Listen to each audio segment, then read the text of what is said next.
Welcome to the Comic Binge. I am your host, Paul Herman, and today we are reviewing Fantastic Four First Steps. And I am not alone. I'm with my trusty Fantastic Four comrade, I guess, if you will, Curtis Finley, coming with us today.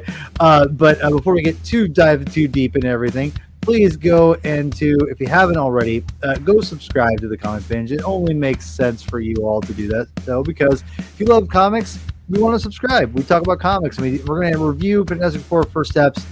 Probably, I'd say, from a comic book perspective, a lot of, not all of it, but I'd say a lot of it, because me and Curtis just can't help it because we love comics. So go subscribe if you haven't already. But as I was saying, Curtis is back. Curtis, you're here.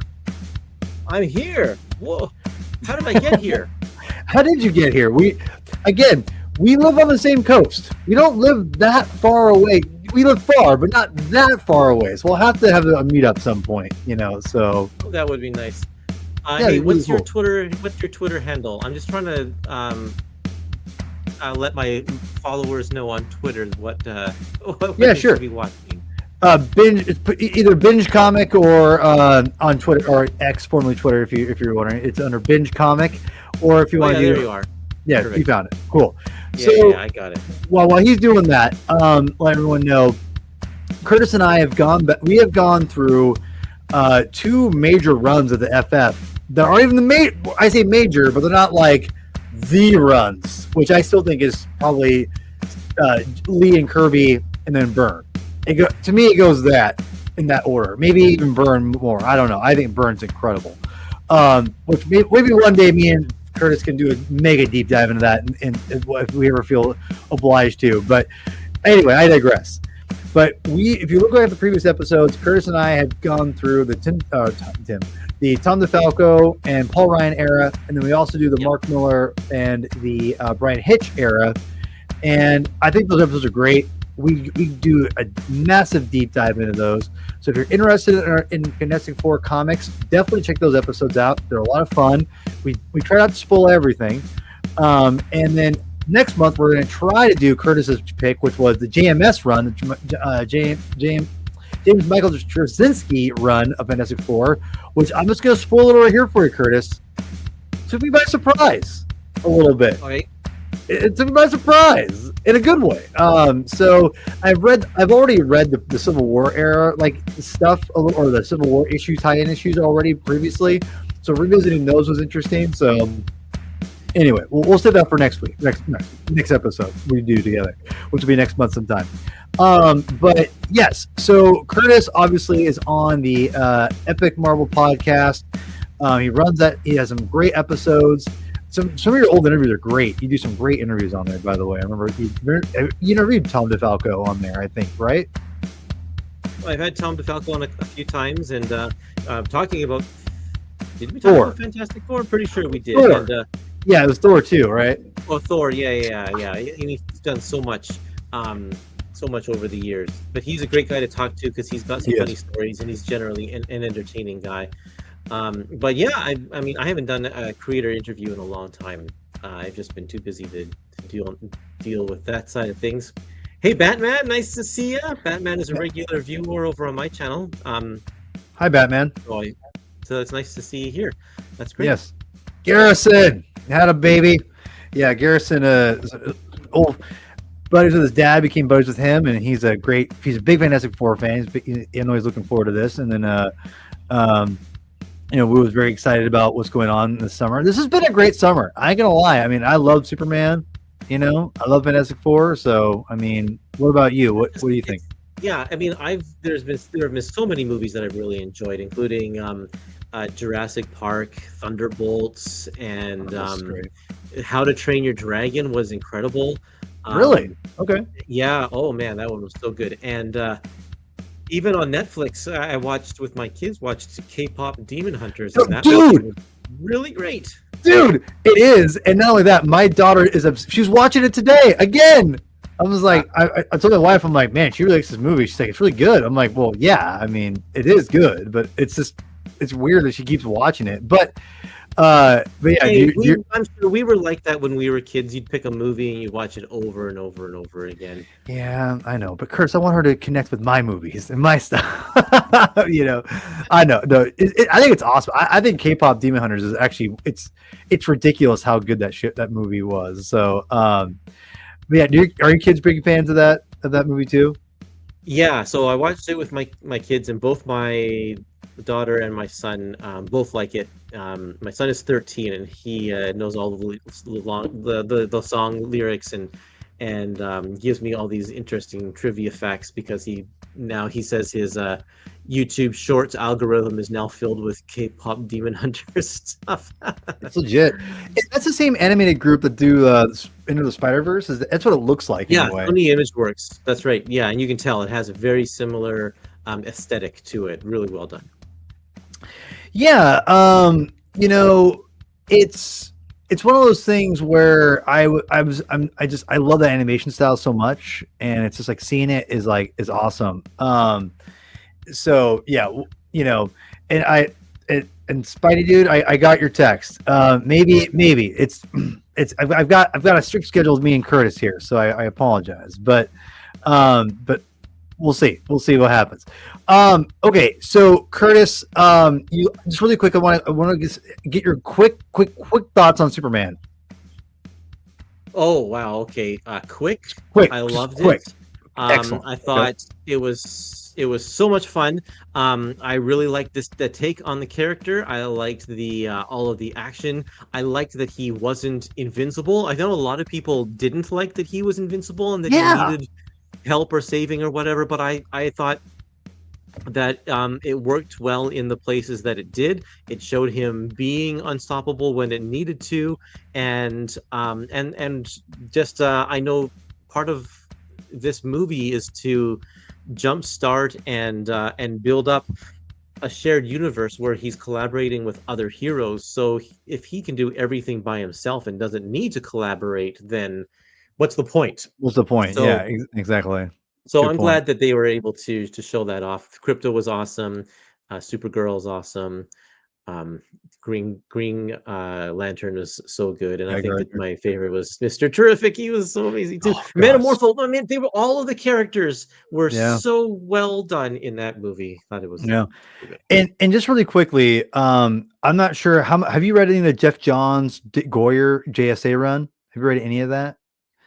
That was my introduction to Mr. Terrific. I knew him peripherally a little bit, like I knew he was like Jeff Lemire did it. I had all the single or a good chunk of the single issues of the Terrifics, and I always wanted to read it. And I knew him from that a little bit, but it wasn't until I started reading the JSA Goyer and Jeff Johns Robinson stuff, and that was like I mean I love that stuff, and he's in it. He's great. He's fantastic. And I was, he was definitely a standout. He was my favorite character. He's my wife's favorite character. She doesn't even like these movies, and she went and saw it with her friends and I. And so that's great.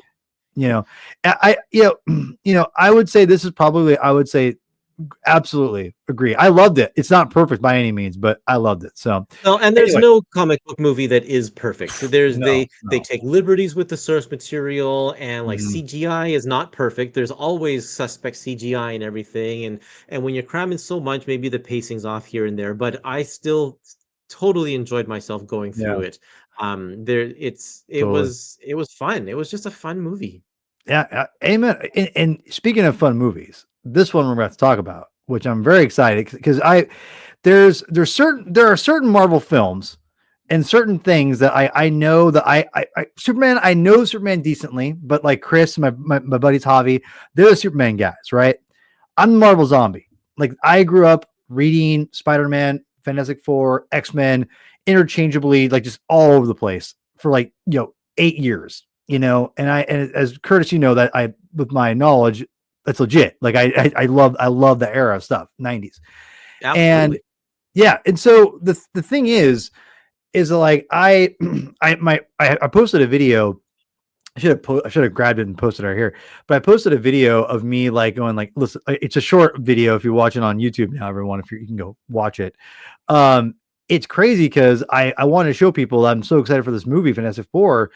And it's not just like a, I love Marvel films. Like, no. Like, I mean, I don't want to be like a gatekeeper by any means, but like, like I love the Fantastic Four. Like I showed a bunch of my comic collections, all my trades, my single collection, my giant Fantastic Four poster, which I have right here, issue 1, which I'll just throw it up here. I have this framed and a big, because this embodies why I'm a comic fan today, because it's the Marvel universe, and this is Marvel's first family versus Marvel's 616 proper issue, proper. Timely doesn't count just yet. So, that's a whole different podcast, right, Curtis? So anyway, well, and this is the Fantastic Four is the reason I got into Epic collections as well. Okay. Because I'm a big Fantastic Four fan, and I know. it was my goal in the early 2000s when I was out of high school and got a job and could spend some more money to try and get all of the back issues for Fantastic Four. And of course, that's a pipe dream because number one's impossible, and number two, and to like and this one 49, or I have that one actually. Well, But, you do. Okay, fair enough. yeah, All right. they of course I wasn't going to get some of the earlier ones, but I was going to try and get as many as possible, and I was able to get the entire run starting from about 80 to present day Wow. at the time, and then that was Oh, around the Mark Wade era, I think, somewhere around there.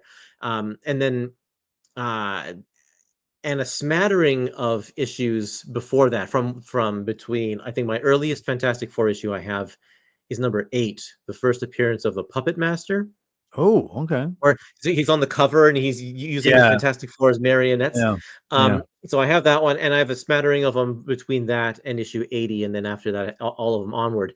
And that was also around the time where the Omnis were first coming out, and collected editions start becoming a thing. And I was a kind of a single issue Puritan at the time, or purist. I was like, I don't want to get these collected issues. You got to have the actual real single original issue, right? Of course, impossible for the first few issues. So I was like, okay, well, actually this Epic collection looks pretty good because it just has like the first 20 issues, which I need. And so that wasn't the first Epic collection that I bought, but it was because they had started that program, and the fact that they were going to do things like try and get them going on a regular basis and get the whole run completed, that I was like, yeah, I can dig this. This is really, really good. And that kind of opened the door for the rest of these Epic collections.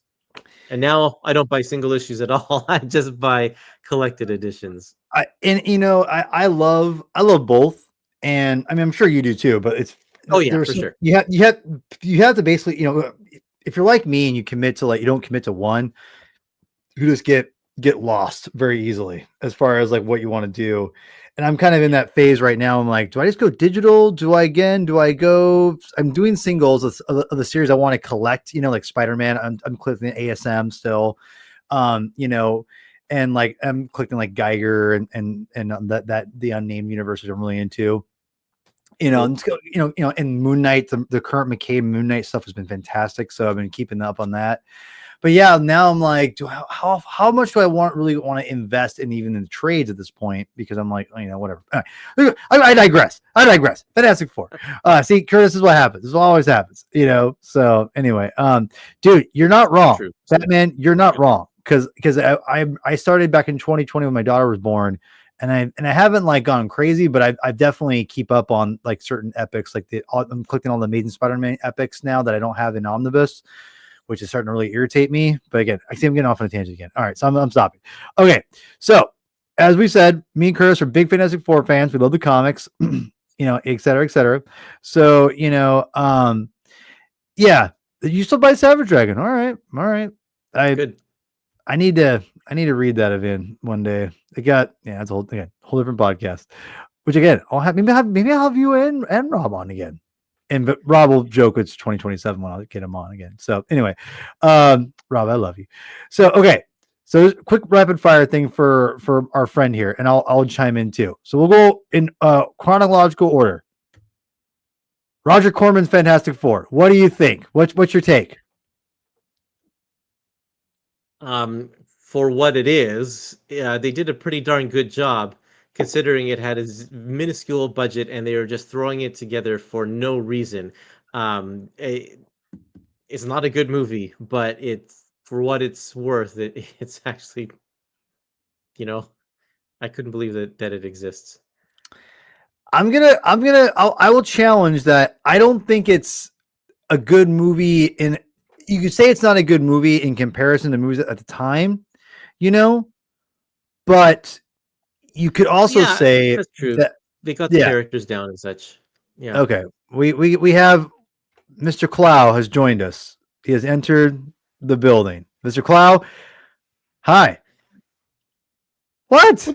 What's your What the hell, problem? man? I've been What's expecting wrong? like a text from you all day, and it's just like, I said it was Tuesday. yeah, you said it was Tuesday, but you listed like 8:20 Hold as the on. start. A proper introduction's in order. Have you met Curtis before? No, I haven't. Hi, Curtis. Nice to meet you. Curtis, this is Hello, Chris. Chris. Chris is Nice, nice to meet you. No, yeah. it was Thank you. we I haven't appreciate even started. We were just Yeah. talking about Yeah. not much. I did say last week Well, Tuesday. I still blame Paul. Yeah, but you normally you're like, hey, I'm jumping on. Listen, feel I like you're know trying to given you to bump me off or something. no. And for those who don't know, I saw Fantastic Four with Chris last week. So this is I thought we were being clear. So anyway, Chris, have you seen? You'll join in with this too. Have you seen the Corman Fantastic Four?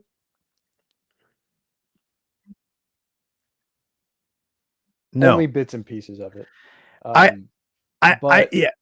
I Good. admire the ambition of it. I'll just leave it at It's that. go watch the Doom documentary. That's a fun documentary, you know, and oh, I love it. I freaking love it. You know, well, yeah, because I knew, as I figured, I'm like, this guy's gonna be out all night. Anyway, I'll be here all night doing this with Clavy and Chris. So I just want to say that this movie is way better than it has any right to be. It's not, is it, you know, if you compare it to films back in the day, yeah, it's not going to be as good, but remember, Corman's B movie. Like, if you modernize some of the special effects, like just just make it like, if you were to take like CGI this stuff now and then like make it look as much like 90s special effects then, it would be legit. Like, I think so. I mean, like I really did enjoy this movie, considering what they were able to do, and the fact how it exists in the first place is wild. So it's like, to me, it's an all timer. But I do have a fondness for it because I did watch it with one of my best friends, John Beerley, who's no longer here with us. So we watched it right before he went back to on his flight, and we had a blast. So anyway, maybe Sorry, the best. Good. What year this was? What year was this? Was this 94? 1994? 4, I believe. Yeah. And so that's right in the middle of Tom DeFalco's Fantastic Four. Yep. And also it's just a few years. Let's see, what else was around at the time? Batman Forever was 92? 3? 5. 93? Oh, 95. 95. Okay. Batman Returns was 92. Batman Forever was 95. Okay, so this is right between Batman Returns and Batman Forever.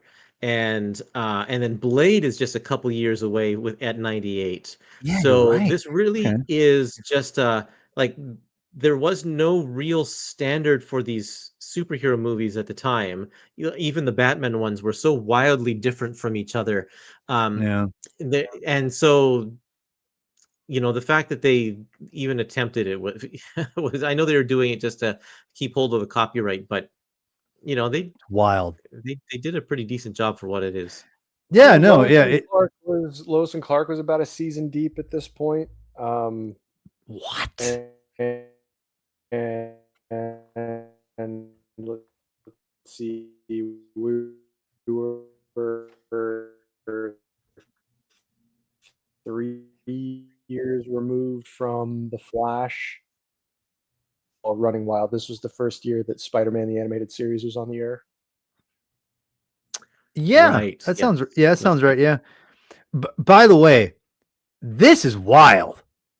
The FF trailer with the Crow opening weekend. Holy hand grenades! That's wild.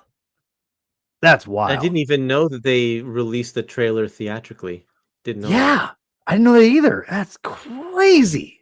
Oh, 90s is wild, man. All right, so Corman's Fantastic Four. It's not as well. He produced it. He didn't really do anything else with it, but we call it Corman's Fantastic Four for all intents and purposes. All right, moving on. We've got Tim's Story Part 1, Fantastic Four. Curtis, quick take. What's your take on this movie? When this movie first came out, I loved it. I thought Should it have been was better. Oh, Chris is. Well, I think Chris. Oh, sorry. Here's the thing. Paul says Curtis is named so fast that it sounds like Chris to me. So I apologize, Curtis. I didn't mean to step on your toes. You called me out, man. It's calling me out. All right, Clow, Reverend. You hold on. I'll reference you as Reverend. All right, Curtis, continue, please. Well, I will agree. It could have been better. Absolutely. 100%. When this movie first came out, though, I absolutely loved it. And at the time, the only real standard we had was the X-Men movies and the Spider-Man movies, which were excellent. Yes. But especially the X-Men one was so different from the comics. And I think a lot of the comic community was craving something that was way more like the source material. And this movie was actually they tried to be very close to the source material as they could. Obvious differences, of course, because you have to when you're movie making. But this movie is more, I would say, more comic accurate than this new than the new Fantastic Four movie that came out. Does that make it a better movie? No, it doesn't. Absolutely not. And it doesn't stand the test of time, unfortunately, but I do have fond memories of it when I saw it in the theater. Right on. Okay. And Chris, what's your take on this movie? Yeah, it should have been better. I feel like this is one instance where the casting does shine quite a bit. I actually really liked the internal truthfulness that someone like Michael Chiklis brought to Ben Grimm, even if the makeup effects left a little bit to be desired. But I thought the performance for what it was pretty good. Ian Griffith as Mr. Fantastic was also pretty solid. And I mean, Chris Evans as Johnny Storm is legendary for a reason, and we got to revisit him, which was a lot of fun recently. That was But fun. overall, Doom is a severely missed opportunity. I mean, Julian McMahon, for the material that he was given, I think he did a pretty solid job with it, but the movie's conception of Doom is something that I have kind of an issue with. And I feel like throwing the FF and Doom together as quickly as this movie does was a little bit of a mistake. I feel like they should have maybe started a little smaller scale and worked up to someone like Doom, but they wanted to jump right to Galactus right away for the second movie. That I'm Well, sure, but this new one jumped to Galactus right away in the first movie. well, true, but there's a difference in terms of like scope, scale, and the envisioning of Galactus as the primary antagonist for the team. And since this was the difference between the 2005 movie and the 2025 movie, of course, is that the 2005 movie was conceivably the introduction to these characters for a lot of people. This is their first major motion picture, if you don't count the 1994 movie, and most people don't, I think, because it was never released. But, Shame. By this point in time, by 2025, we lived with different versions of these characters for a while. So I feel like it's a little more forgivable there than it is in this series. I'd also say that this period in 2005, the general audience of superhero movies, like the general public, wasn't ready for a giant pink and purple alien monster. That's Like they fair. were still like the whole purpose of X-Men was to bring more realism to these characters with the black leather or whatever and get away from the campiness.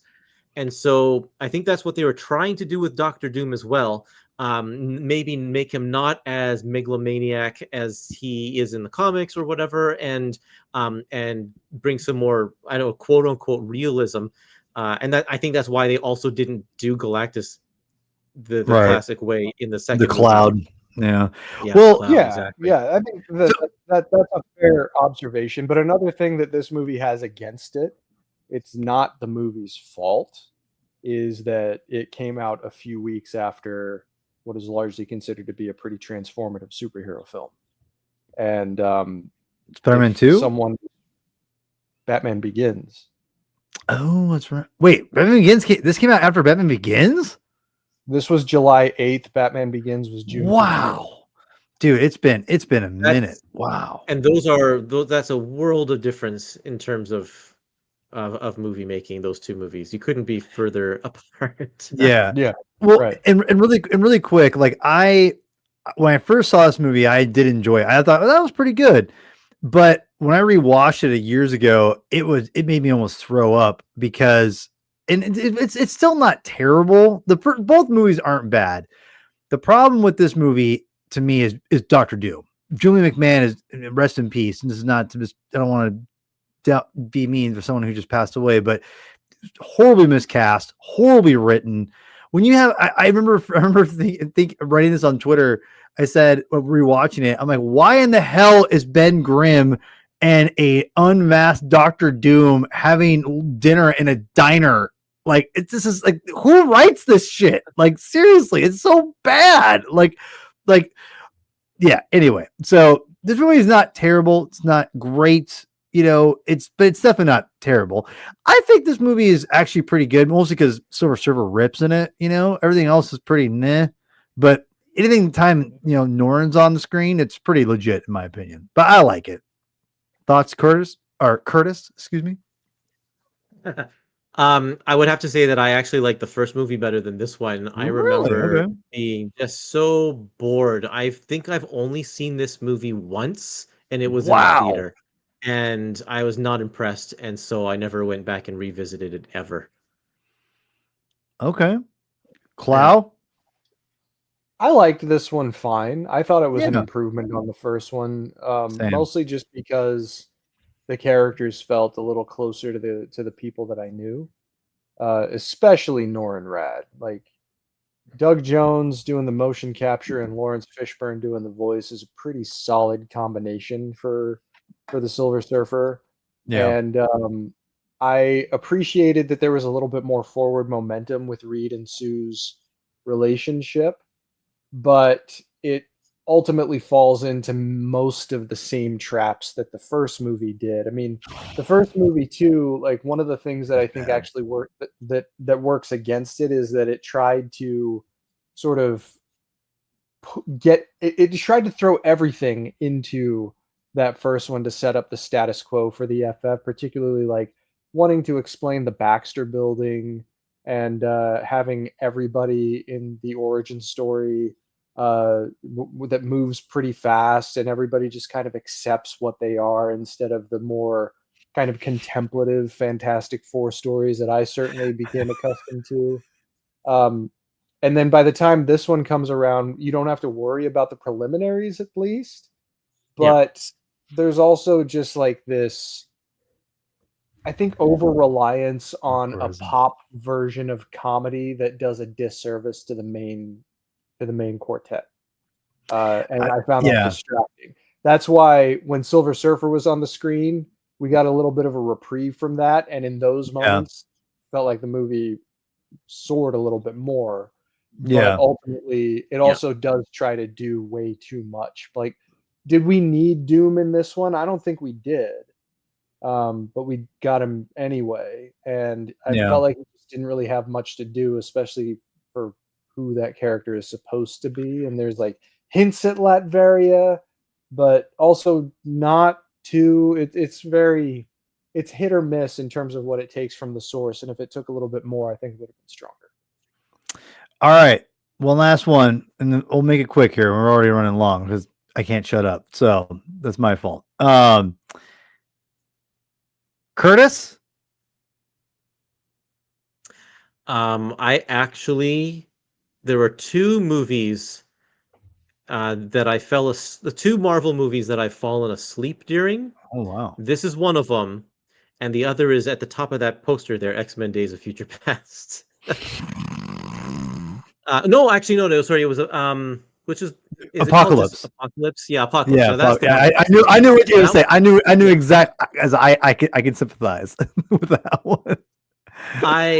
this one had it had some good concepts and sorry, Sketchcraft, that's what I said earlier is the audience wasn't ready for the Galactus.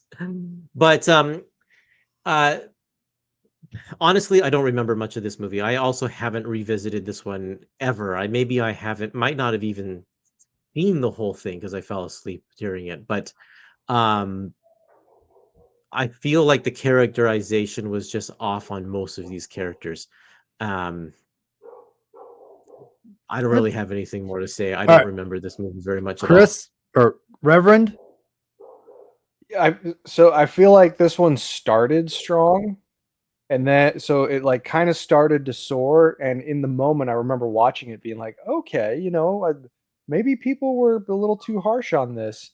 And then there's a particular moment where it soars, then it sputters, and then it just Mhm. falls harder than Yeah. anything I've ever seen.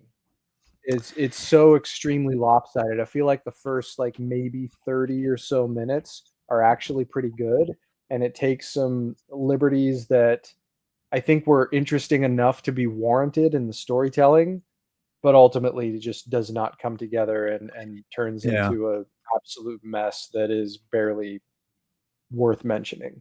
So me and Sean on the MCU Fan Show, we have a famous episode where we review this movie.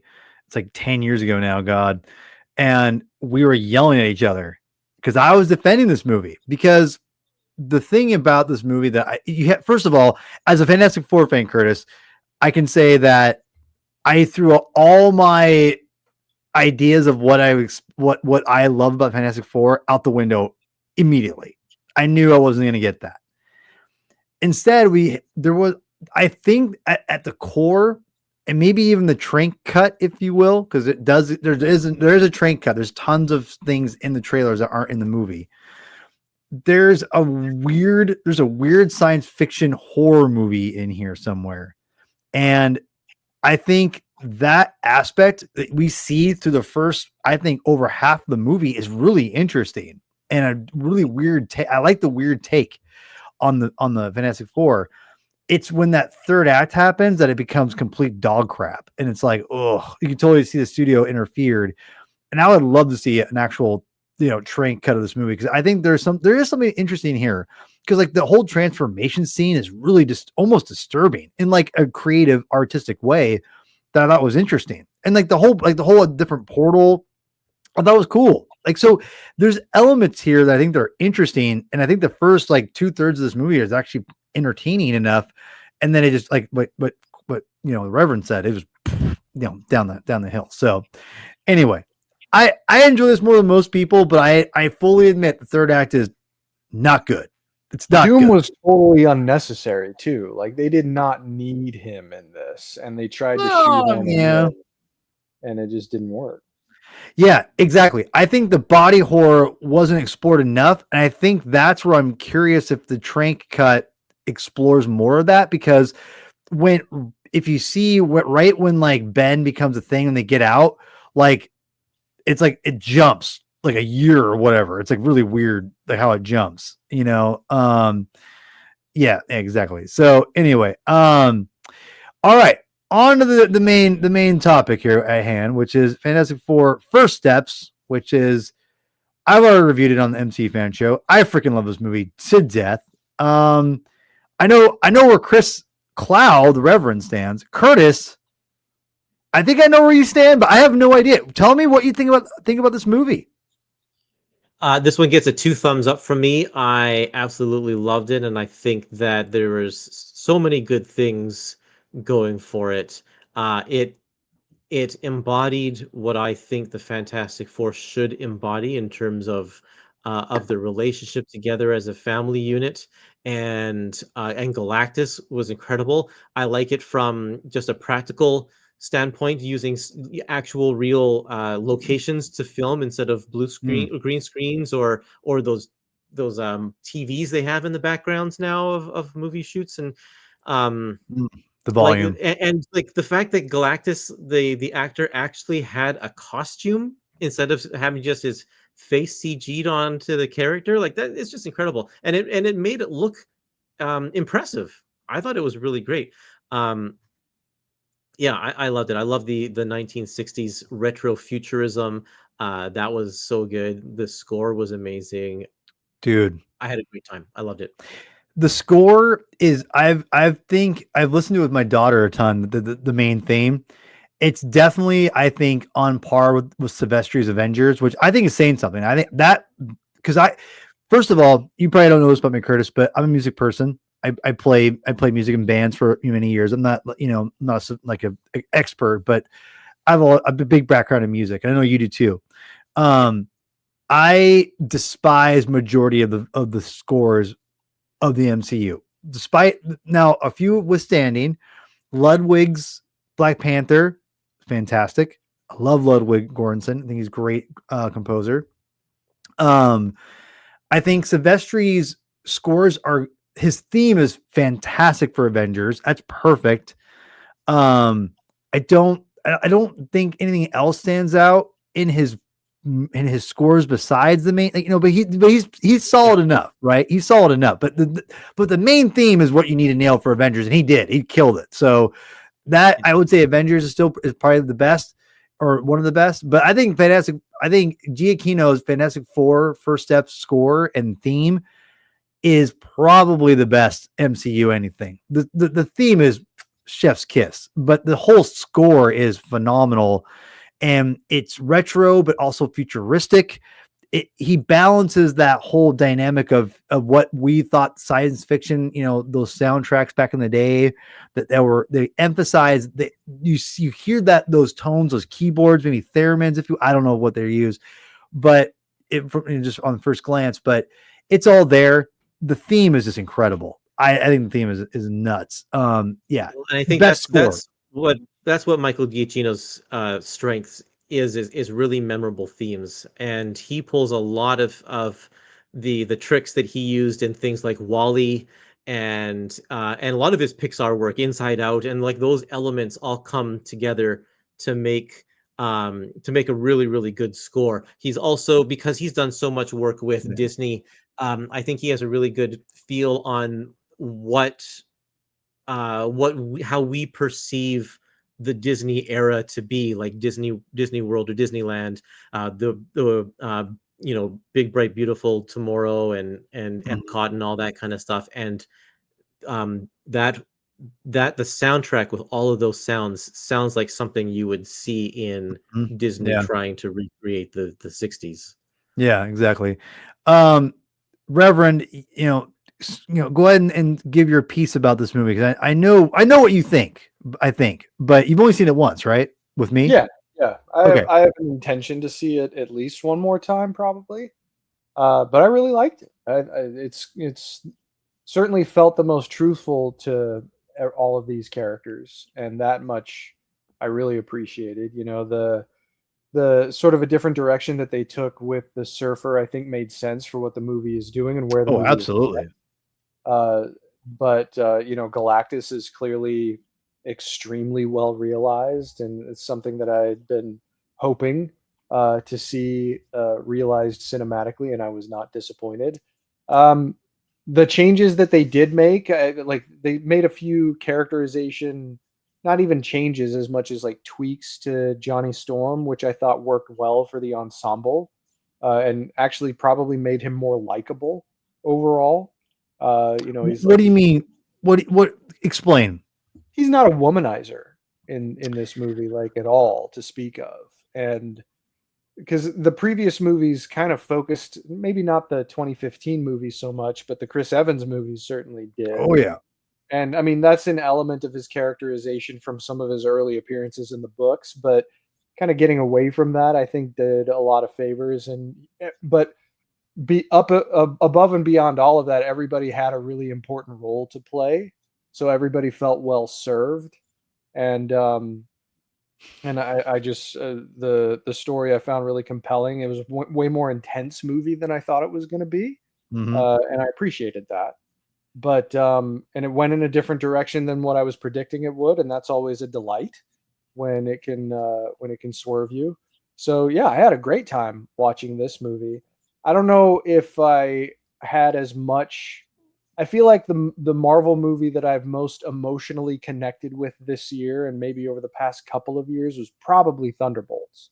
But that Yeah. doesn't throw any shade on this one at all. I mean, this is a really solid movie and it portends some really great things for the future of the MCU if they can stick to this kind of caliber and acumen. So I really liked it. Well, I think this is maybe definitely my top 10. I need to see it again. A couple things I want to point out to people, which is crazy. I've heard a lot of criticisms about this movie being like not action packed and kind of boring. And I'm like, I think this movie is going to age extremely well. I think it's action packed enough. I love the stakes. I think again, spoiler alert, people, if you haven't seen it already. Um, I think Galactus and the Franklin Richards thing was such a biblical, like, thing, right, Curtis? Right. I mean, like, I was like, this is unique. And I thought it was very inspired. I mean, it's probably not as inspired when you think about the end of the movie where they're probably going to go with it, which is also weird that you could argue they're going to be using the onslaught, like, potentially, storyline almost to an extent, for Doomsday, it feels like, but again, that's a different podcast. I don't want to get too deep in that yet. But I will say that I did think that the Galactus Franklin Richards thing was such a neat idea because, and one of the things I talked about on the show, on the MCU fan show, but I'm curious what you guys think, is one of the things I love about, the MCU is they're able to capture the spirit of the comics and the characterizations in the comics so well a lot of times that even if they aren't like 100% a pure, adaptation, right? Like it's not like they're going in like Kevin Feige's like, yo, we gotta go and do this Galactus story and put in like, put the Watcher in there. I would have preferred the Watcher in there, to be quite honest. But like what the Reverend was saying, it's like it kind of surprised me at some of the twists and turns it did, which I was really happy about because I actually am glad we didn't get the Watcher and having that classic story because I loved the Franklin Richards aspect way more because it emphasizes the family model and way more. I mean, what better way to emphasize the Fantastic Four being a family than defending literally their family, like their child, right? And again, that is an inspired take in a sense of where it's not a literal adaptation of a comic story, right, Curtis? But it embodies everything about those characters within that story that's not a comic related story specifically. So I'm curious if like case in point, like I got the same feeling for Homecoming and No Way Home, not so much Far From Home. That's all, no thanks. But I think Homecoming and No Way Home embody the spirit of Spider-Man, and just like Into the Spider-Verse, they embody the spirit of the character and what makes the character tick so well that's what makes me love this movie so much. And that's what First Steps to me did with this whole premise. It made me really emphasize that family model so much more than any other iteration of Fantastic Four before it. That's why I think this movie hits for me so much. I'm curious where you stand on this with what I'm trying to explain. Maybe I'm not explaining myself too well. I'm not sure. You're explaining just fine to me. What I really appreciate is that they were willing to do something different after a couple of failed attempts, or not failed attempts, but a couple of attempts at doing the origin story. It's like, now let's just skip ahead to when Reed and Sue are married and they're already established and they've already figured themselves out. Ben is okay with he's come to terms with his appearance and such, and let's just get on with it. And I think that's that's really important in, and 26 issues, or not 26 issues, or however many movies we're in now deep of the Marvel Ugh. Cinematic Universe. When we're starting up a new franchise, we don't need to have the whole we got superpowers, how do we deal with having superpowers story Yeah. again. And so let's just move right past that and get on with something unique.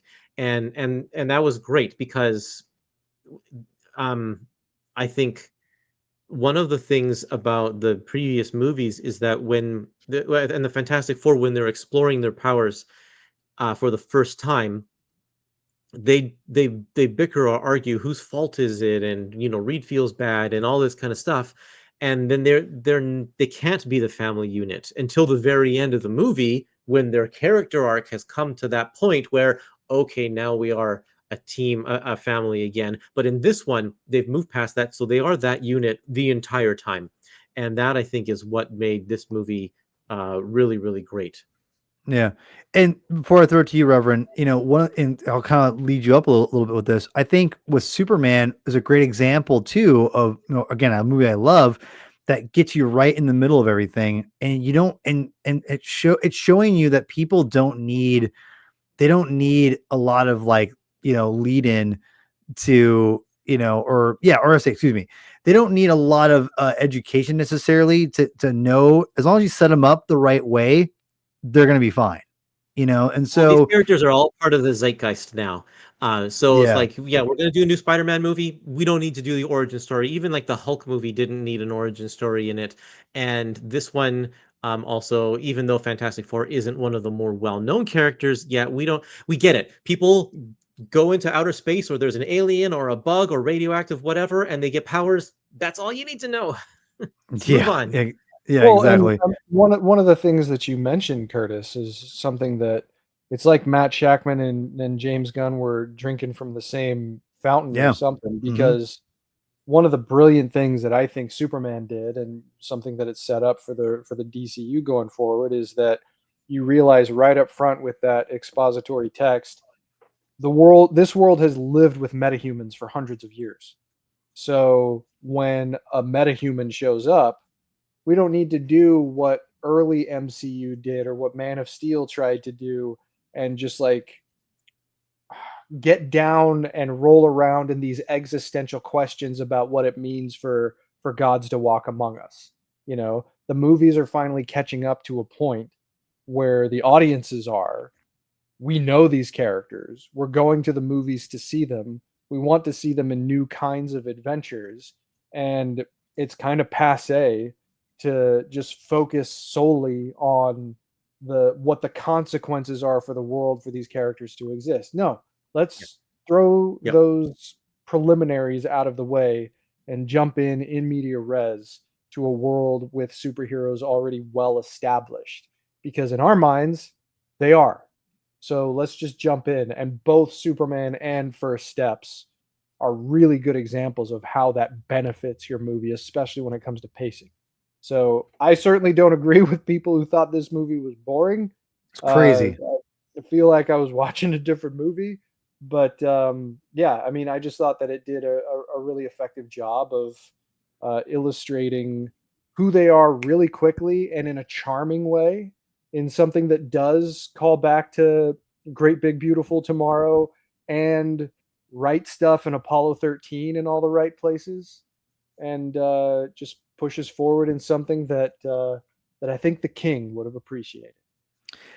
I want to emphasize this here. Is it Sanov? I mean, my eyes are terrible, so I'm mispronouncing the name. I Yeah. apologize. Okay, cool. I'm not sure if it's one of yours, Curtis, or not. If so, welcome. I want to really emphasize what they're saying here, because I 1000% agree. I said this on the MCU fan show yesterday. I said that if the low-hanging fruit would be to make the Thing a bigger role in this movie, because he's easily the most marketable character of the four, in my opinion. And they didn't do that. They really pulled him back. And our own El Corazon himself, Javi. He criticized the movie for Ben having a lesser role. And I actually applaud and appreciate that because it just felt like more like a natural comic book of the family, right? Like everyone gets, I feel, like a good amount of time and something to shine here, and it's like, yes, I know that, yeah. Anyway, you're wrong, Javi. I love you. I want to come back to that comment after you're finished here. Yeah. It just, listen, the scene where he talks to the lady at the Jewish school, like I can, sure, like not perfect, but like in the essence of the Fantastic Four and how they're cooperating with each other and how they're interacting with each other when they're on screen and how they're sharing this, all that stuff, it all 1000% works for me. So I think it's perfect. Curtis, you want to comment on El Corazon's comment here? Okay, so I think that from what I understand, there have been there was stuff that was removed from this movie because it was getting too long, and one of them was John Malkovich. His story was completely removed out of here, and I think one of the things that I read also was this story with Natasha Lyonne, whose character's name is Rachel Rosman. Interesting. And I think there was supposed to be more, from what I understand, of that, but just for time's sake, they had to take things out. And yeah, and that's unfortunate. And so I'm hoping that they'll give the thing. And I do agree with Javi that the thing did get the smallest rollout of all of these four. Not to say that that's a bad thing, but I think that it was disproportionate. He didn't have the same the same hero moment in the movie that the other three did.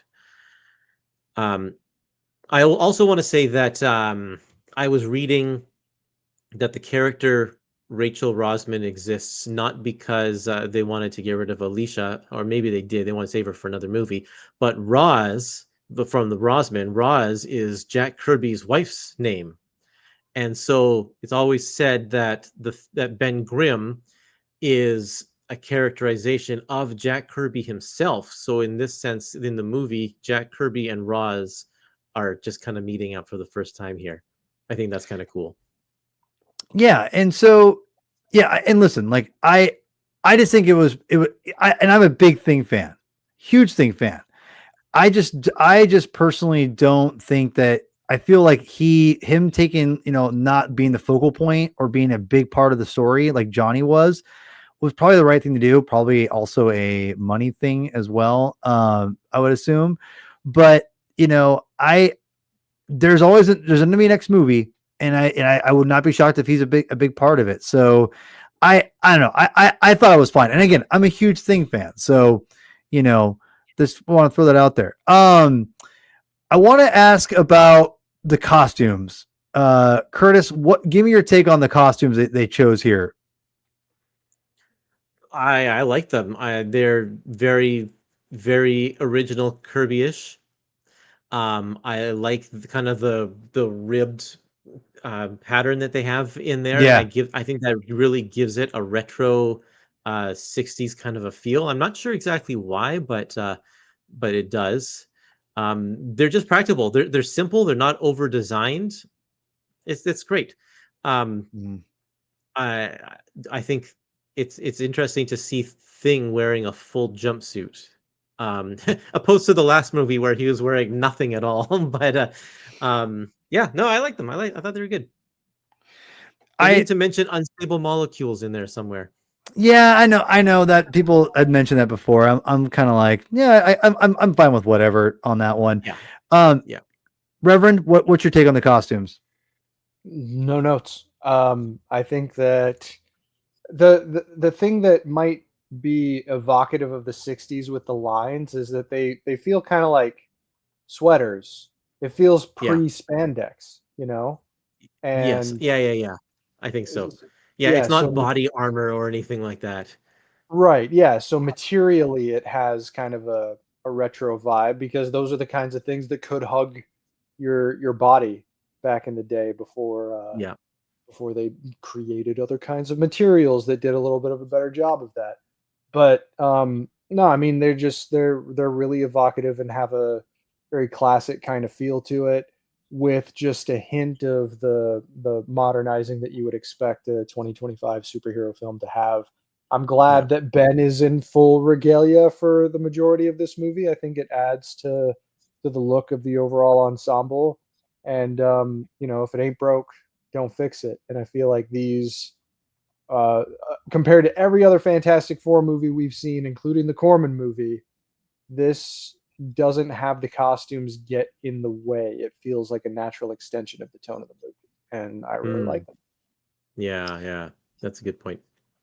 One of the things I thought was really interesting was the I love the fact they went with the burn style, and I mean by that, the white and blue, and because we all know that the Jack Kirby, Stan Lee stuff is in blue and black, which is classic.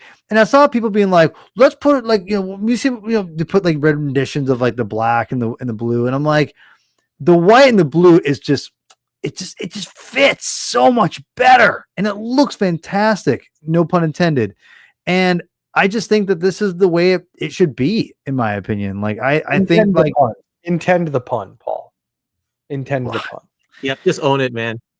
All right. Anyway, I honestly didn't mean to, but anyway, yeah, like, so it's, for me, I feel this costumes, the white and blue is so perfect. And I thought the costumes were incredible. One thing I want to mention here is, this is kind of funny. And I'm curious, as being a Fantastic Four fan like me, as a kid, it always bothered me that Ben never had a suit, really.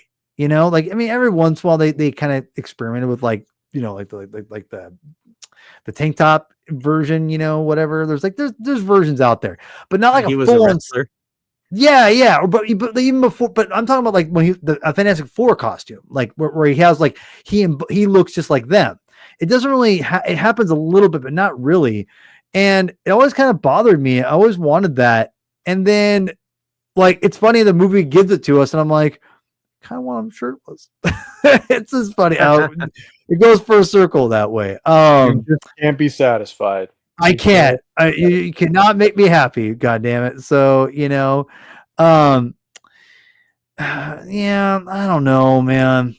I don't know. I love the blue and white. I don't know. Yeah, whatever, dude. Like, whatever. You know what? Unstable. I don't need it, Javi. If the movie gets everything right, but unstable molecules, we're doing something right. Enough said. Right? Enough said. All right, that's enough out of you. Just kidding. Yeah. I mean, so let's let's go with our favorite character from the movie, and then we'll start wrapping up here in a little bit.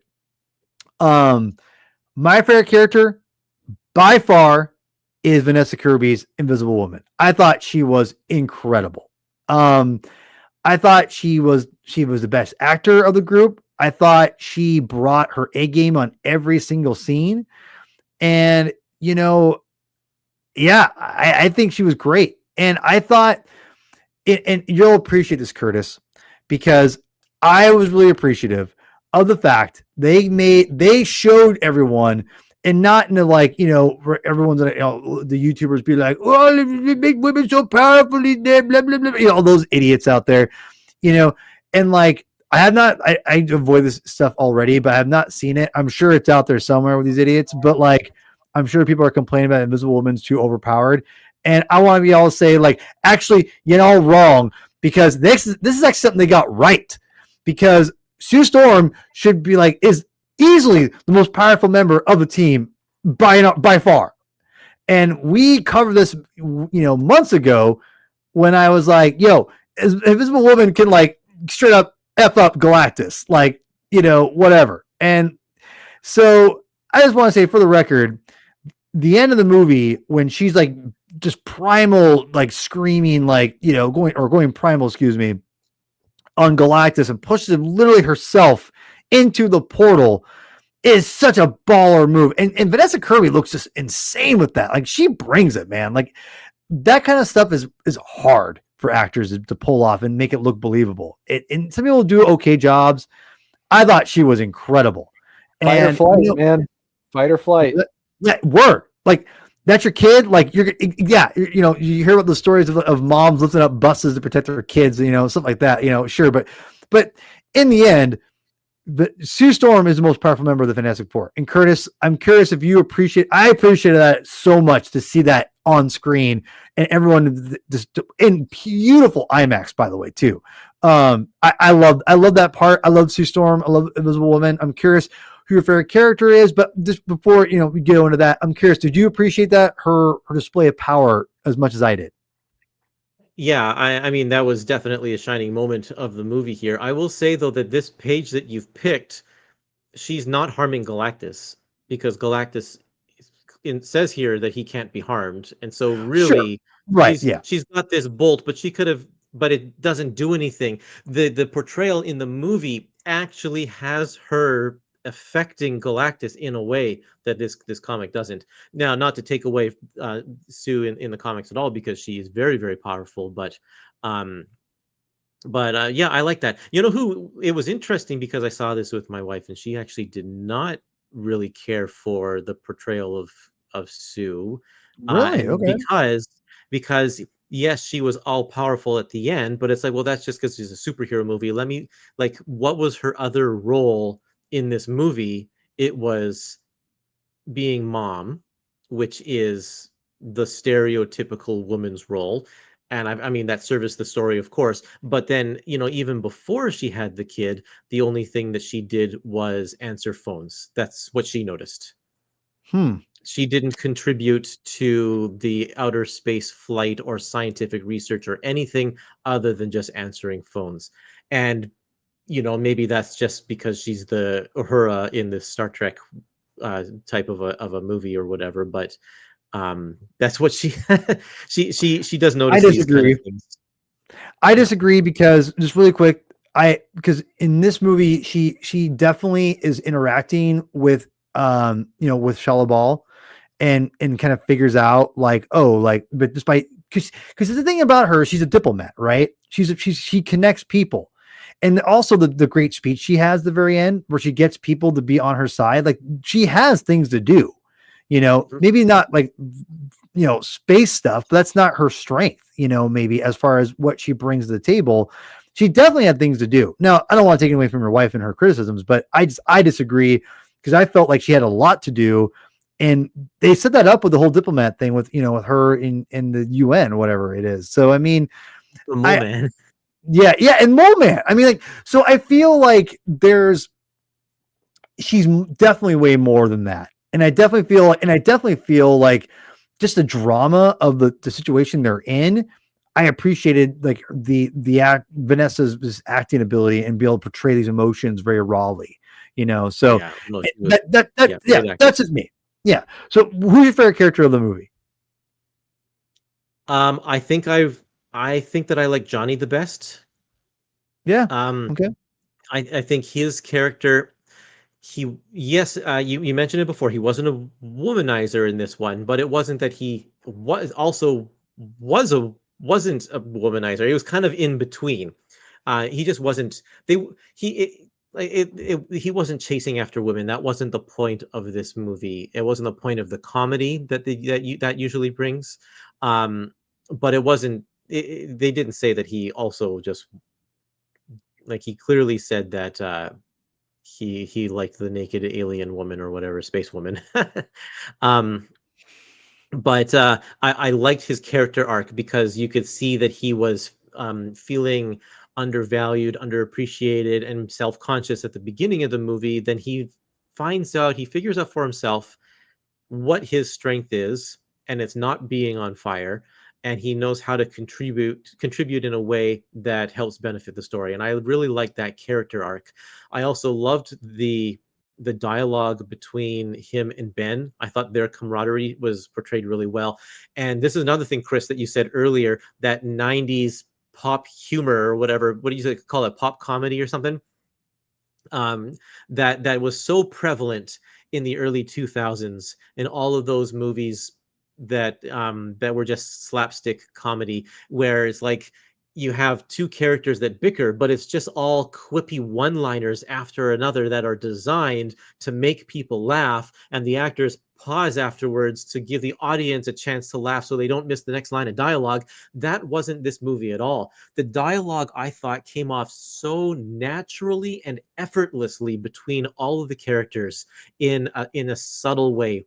There were, of course, a few lines in there that were purposely designed for laughter, but I really, really liked how the actors just were so natural in their roles and the way that they presented themselves. Johnny did a great job of that, and it was so different seeing him in this role, because the only other thing I know him in, of course, is from Stranger Things, where he plays such a different character, and it was great to see him in this one. He did a great job. Reverend?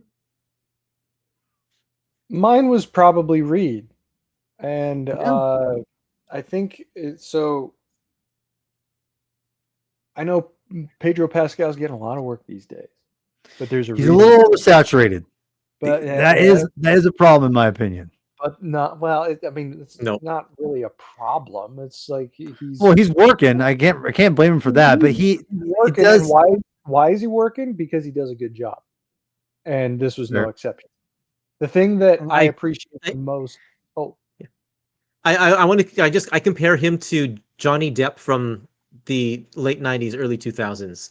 A guy who was like in everything, but he played a different character and did a really good job of it every single movie. That's fair. That's a fair point. What I really appreciate about his Reed, I mean, I feel like when you watch Ian Griffith play Reed, like he did a generally decent job, but you could tell that he was like, first of all, the writing didn't do enough to support how intelligent he was.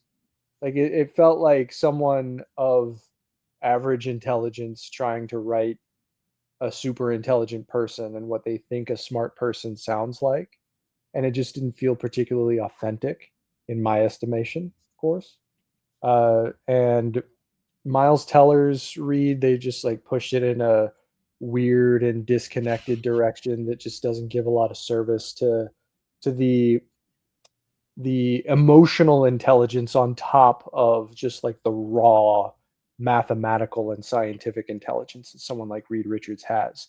This movie, the writing was on point because it put his thinking in a position of protection and as a father, and that really helped to make it authentic, particularly when he's talking about, I need to think about every possible scenario so that we know what to do when the worst possible thing can happen. That I thought was really well written, Reed Richards. But on the performance side, there's like an enunciation quality that Pedro Pascal gives to Reed that makes him come across as someone who deliberately chooses the words that he speaks with 100% certainty.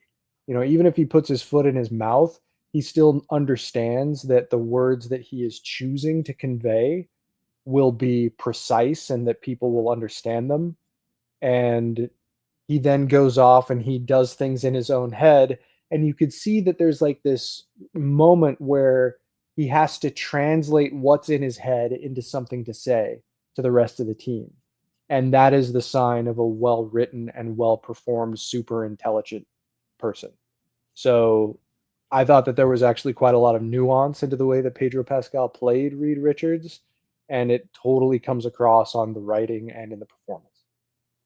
I think the nuance was exaggerated by the fact that the writers didn't use any technical jargon or mumbo jumbo in any of his dialogue. He was a normal person with a super intelligence that didn't flaunt the fact that he had the super intelligence. In fact, some of those scenes, he was self-conscious about it. Well said. Yeah, and that brief moment where, you know, Ben is talking to him like, why didn't you pass your driver's test? That was due to poor. Yeah. That I thought that was it emphasizes their friendship in a way that I don't think the other movies sufficiently did. While absolutely also just a sweet moment, you know. I'm with you a little bit, but at the same time, the actor won me. It won me over. The voice, I dealt with it. I thought I was good with it. I don't need the gruff voice. I thought his voice was perfect. To be honest, I accept for what it is. So, but I can see I see your point though, and I think it's obviously valid because it's your point. But I think there's truth to what you're saying. But it actually ended up working for me really well. The voice. So that's just me. Difference between the voices of this Ben and the other ones, this one being soft, is it shows the dichotomy between his outside hard shell and who he really is on the inside, and I think it's a way to bring that out without just naturally, and it's done in the movements as well, and the way and just the words that he chooses. But he's and we know this about Ben from the comics, he is a lovable guy, and I think when you read a comic, I don't know about you, but I don't typically put voices on my characters. Yeah, I don't really I just read either. them as my own voice. So Ben has never had a Rocky voice to me. It's just never been something that I projected onto his character when I'm reading the comics. Yeah, I think that's a great point, Curtis. Unlike novels where I do put people's voice because it helps me get into like the zone of what I'm reading, the prose, when I do every 20 years. But with comics, I just read it as is because I feel like the text and the panels that they're showing us with the text, it gives me the voices. You know what I mean? Like I just read it as is. I love how you said that. It's perfectly well said. Yeah, I mean, I love this movie. I think it's great. I think, I took my daughter to see it. I took Lulu to see it, Chris, as I invited you and Esri to come join us, and you were going to Metropolis instead, which I totally get. But you missed out, man. We had a blast. Lulu did really well, I thought, and she loved it. In fact, you'll love to hear this too, Chris. She's made me listen to Home by Superman, the Superman motion, score numerous times, as well as Fantastic Four score as well, the theme. But she's made me listen to that Superman one more, which is crazy. But she loved both those movies to death now, and she wants to see it again, Superman and Fantastic Four.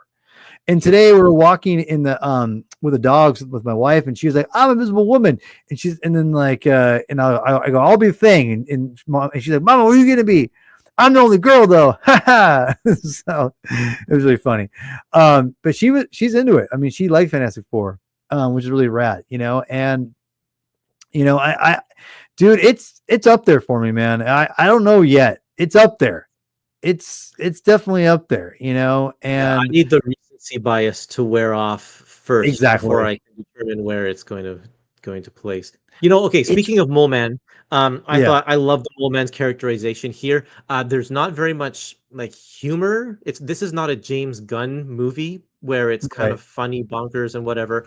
The Mole Man is kind of that only little bit of comedy, which I thought he was just going to be a throwaway character at the beginning, and then he comes to actually be an essential part of the conclusion. Yeah. But if they had featured him more, this movie would have had a way different tone, because then all of a sudden we have a character who's prevalent through the whole thing, who is just a goofball character.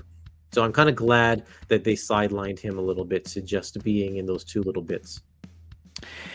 Really quickly, I wanted Curtis, did we see the subterraneans? Oh my God, I can't say that word. Subterraneans. Do we see them in the movie? I think yes, we saw them at the very beginning. They're like Rocky. They don't look like, they're not moloids with the yellow heads or whatever. Yeah, I want the moloids. I want moloids. Yeah. Oh, I want them. Give me the yellow creatures. Yeah, go ahead, sorry. Another thing that I really liked is over the credits. Did you hear the song that was playing over the credits? We will be devoured. The song "We Will Be Devoured." Yeah, the Galactus cult, right? Yeah.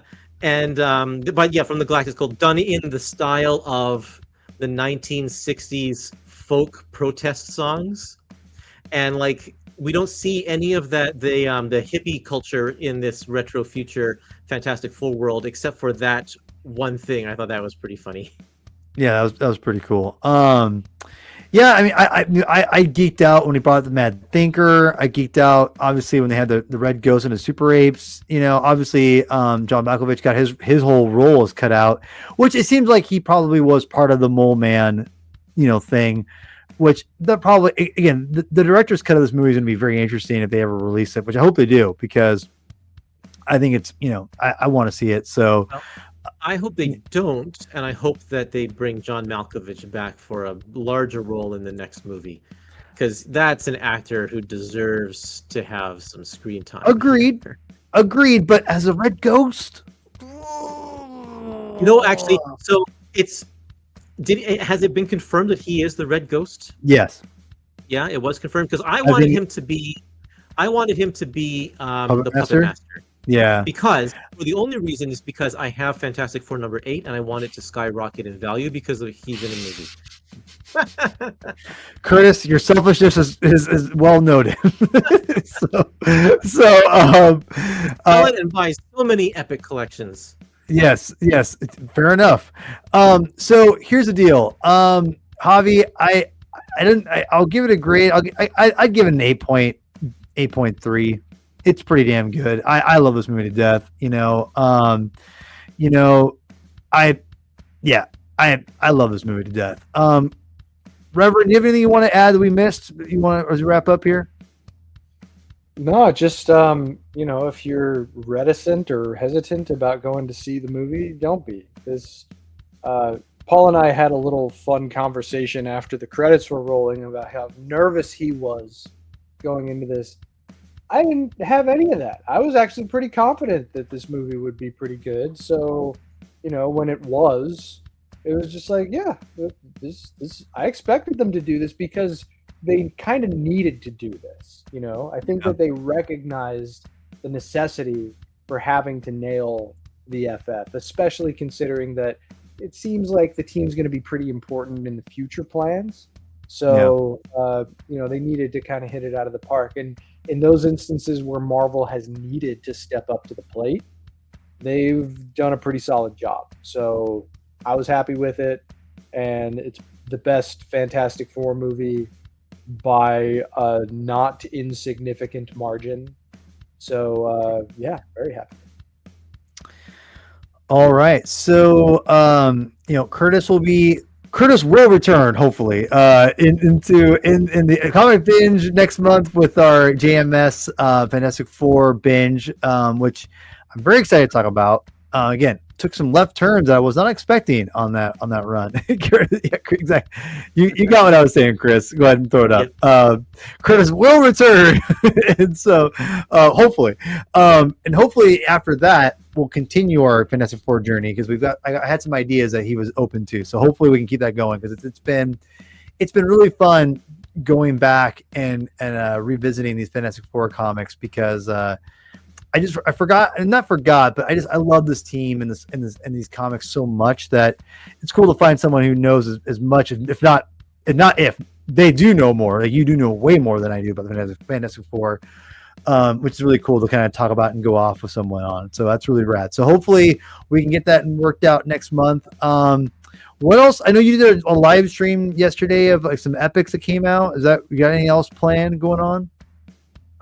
No, in fact, I'm going away on a little vacation, so I probably won't be around much online in the next couple of weeks. Man, that is a hard question because they are so different of movies. And they're both really good. They're both really good. Yeah. Thunderbolts is a great movie. It's a different movie, but it's a great movie. I'm bummed it didn't perform as well as it should have, but that's just me. Yeah. So we never really talked about the Silver Surfer very much. Oh yeah, really quick ones. Oh, I have my I'm hoping I ordered my my 4K, not Steelbook, just a regular 4K, and I'm hoping it gets here soon. So, yeah, Shella Ball, go ahead and spin a few thoughts about her. I thought she was great. I love the sacrifice. I thought but give me Norrin Rad. I'm a Norrin Rad guy. Give me Norrin. Well, I mean, in this instance, it doesn't really matter if it's Norrin or Shalabal. They were the same character pretty much. They served the same purpose in this movie, and I thought that was great. Julia Gardner is fantastic, and I'm owning that pun. She's fantastic. She was so good. Did you ever watch Ozark? Have you seen that show? My wife watched it. I need to watch it, but I've heard she's great in that too. Yeah, she's just incredible. What an amazing actress she is, and to see her be able to take this character who is supposed to be devoid of emotion, and be able to still, through nuance, project all of the emotion that she did was really, really great. I liked that they gave her a big role as well, that she got action scenes and some fight scenes and got to do stuff rather than just kind of fly around. So I was happy with this portrayal. Would I have liked it to be more comic accurate, I guess?